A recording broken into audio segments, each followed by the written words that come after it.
I think all the Kanye fans should get one of those and walk down the street with them and see what happens. No, but see, now be careful what you say.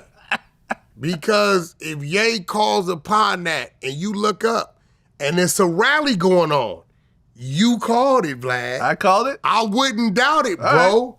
This is Ye.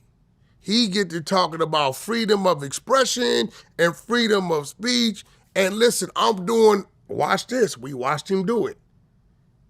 A Ye listening party. And you get in free if you come in the leather outfit. Do the Klan outfit? You will look up, bro, and those people that's pro-Ye, you will have a whole stadium full of that. Now, I don't know which stadium will give him the contract to actually do that. Yeah, I mean, just burn a cross while you're at it. Why not? Just go all the way with man, listen. Go all the way. Hey, listen, man. Listen, you do know, like, for example, I interviewed Dominique Wilkins, right? Dominique Wilkins, he had a cross burned in his front yard. I know. I was like, I'm puzzled up, like, what is this big bright light? So I go out the front door, and as I get to the front yard, there's a big cross burning in my yard.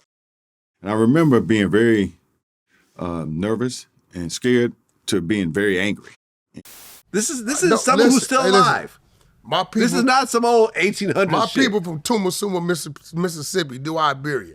I-20 Russell Road, I'm pretty sure. You know, my great-great-grandfather, Will McElroy, brought himself out of slavery, shot and killed the sheriff that tried to come on his land and say it wasn't his land. Did 10 years on the chain gang, came back, brought his wife out of slavery. So, you know, we done been through some things too, and we still own that land today. 500 acres of land still down there right now today that's built up. So I'm just saying, like, you can't underestimate Ye. Like, you look up with that album cover saying, hey, I'm doing a listening party. He been rented a dome out. And those people that go to the Yeezy site and order the outfit gets in free.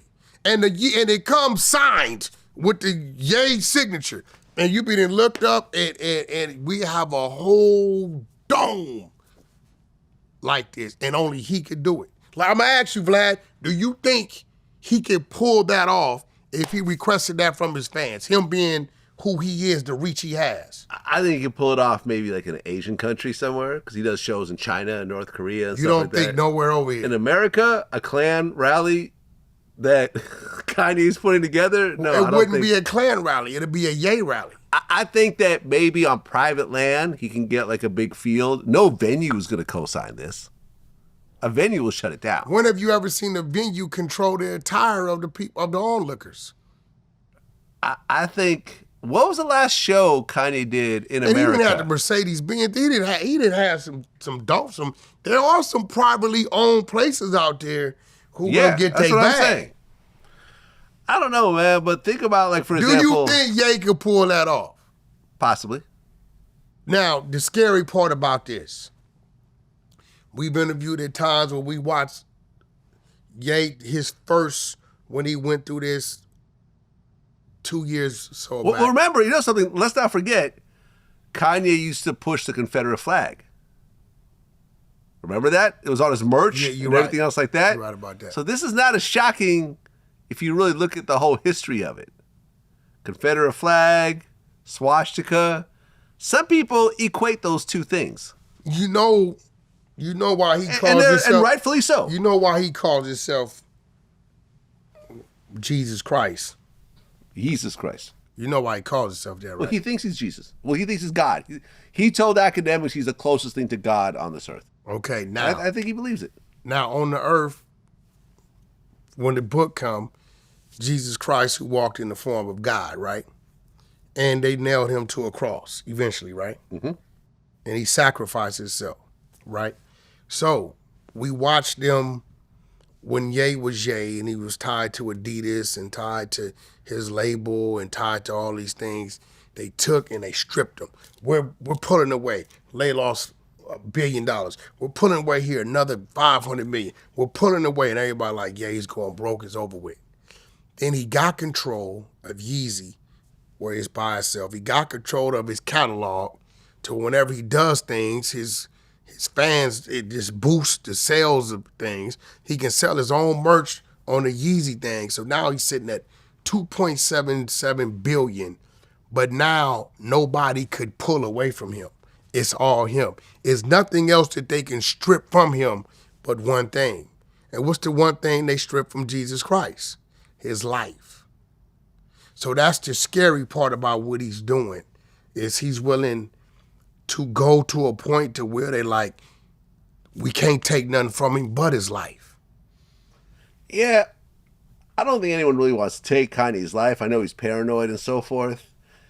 But I thought about this because I went through my collection of shoes. I'd gotten rid of a bunch of my Yeezys. Like, I sold them and threw some away. I have a few pairs left. Why? But, what was the difference? Did they start feeling different?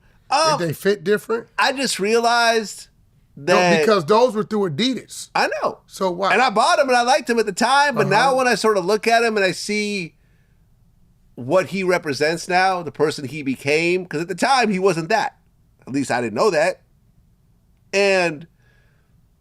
look, at the end of the day, whether you keep sneakers that you buy or you throw them away, it doesn't matter. What my point was when I started thinking about it is that where Kanye was when Yeezy was really, Jordan and Yeezy were kind of neck and neck in terms of cultural importance, right? With his albums all going #1. He dropped that Bully album on YouTube. It was up for a couple of days. It got a couple million streams, but that's pretty low for Kanye. If it got like 20, 30, 50 million streams, it would have been impressive. But it got like, I saw it was like 2.5, 3, then it got taken down. I feel that Kanye's reign of being at the top is in the past. And he's going to continue to have a fan base and he continue to put out clothes and so forth. No major corporation is going to do a major deal with him. Gap, Adidas, Nike, Louis Vuitton, all the Balenciaga, all these brands that worked with him. No, that's cool. And that's fine. I think that's backtracking for That's backtracking. But at the end of the day, if you want to make a global impact, you need a company like that behind you to get your stuff in every store. Vlad. No. You think that Kanye can get Yeezy in every retailer across the world like an Adidas? No, he can't. He can have a website. I think that and the website will do well. I think people across the world will order from his website. Not on the level that they would have 5 years ago. Well, they never ordered from him anyway. Well, I'm just saying, just ordering Once in general. Ye made them and passed them to Adidas, Because Shopify, he was done with it. He lost his Shopify account because of the swastika shirt. And that was his main online presence. So now he has to find someone else. And will he be able to sell Nazi gear on that? Well, it's a site called Dystopia. Where they'll sell anything? Dystopia. They monetize. They do merch. It's a new site. People need to check it out. They monetize. They do merch. They'll pack and ship and design your merch. They'll do paywalls, right? They not discriminate with it. But, I don't know who what server they're on, but I know them as a company. They're not discriminating unless their server makes them take it down. But I think what they're going to end up doing is they might push Ye into being his own thing. Possibly. Because there's other radicals out there like him. They just don't have the voice that he had. Yeah, I mean, you got, what's his name? The crazy white dude, Jones. I'm surprised Ye hasn't found the black lady who inherited the Klansmen's headquarters down south, in the lawsuit. Alex Jones. Oh, yeah. Alex Jones. Now, Alex doesn't go as hard as Kanye. I believe Kanye was on Alex Jones' show, and Alex was looking at him crazy. When Alex Jones looking at you crazy? Yeah, I mean, listen. That's a moment in time right there. Hey, listen, some people on the other side thought Martin was crazy. Martin Lawrence? Martin Luther King. Oh, Martin Luther King. Okay. Like, brother, when they know that the law enforcement is working against you and they're going to be hand in hand with the local racists to beat you, spit on you, while they're letting dogs and fire hydrants loose on you, and you still put on a suit and some hard shoes, right? And walk that walk. people gonna think you crazy, but some people gonna think you dedicated. I think Ye's kind of dedicated to his cause. We can speculate what he's doing, what he's up to, what he's thinking, but only he knows what it is. Because one thing about Ye, if don't nobody believe in it, he's gonna believe in it, and that's why you brought thousands and thousands of dollars of Yeezy shoes. Yeah. Because although other people might have said they're ugly out on this, Ye still put them out, and they went. It was only one pair. One thing I seen didn't go. That was that last thing, like that long sock looking thing. Yeah. Right, that didn't do too well.